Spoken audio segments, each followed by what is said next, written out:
मैंने कहा एक इक्वेशन है और 3 वेरिएबल है। अब कमाल की बात समझना, एक इक्वेशन है और 3 वेरिएबल है। तो मैंने कहा कि यार सी को 0 करें, तो आपने कहा ठीक है करते हैं सी को 0, एक को तो 0 करते हैं। अभी मैंने कुछ और नहीं करा, अगर मैंने बी को भी 0 कर लिया, ध्यान से सुनना, अगर मैंने बी को भी 0 कर लिया तो मुश्किल फंस जाएगी। क्यों?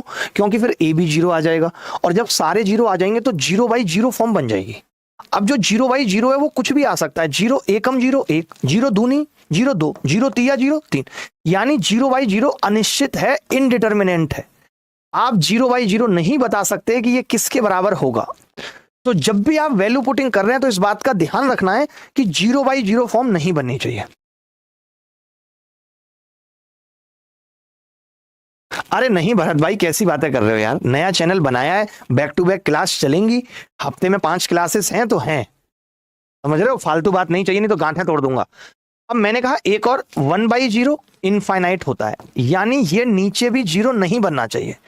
तो जब भी वैल्यू पुटिंग करेंगे इस बात का ध्यान रखेंगे कि 0/0 फॉर्म और 1/0 नहीं बनना चाहिए। ठीक है, कोई बात नहीं। आपने सी को 0 किया, आपने जब सी को 0 किया तो आपने कहा मैं बी को 0 नहीं मान सकता, तो मैंने बी को 1 मान लिया, तो ए कितना आ गया, आपने कहा ए आ गया -1। 2 को मान सकता था मैं, 2 को मान सकता था, सी को 0 माना, बी को 1 माना है।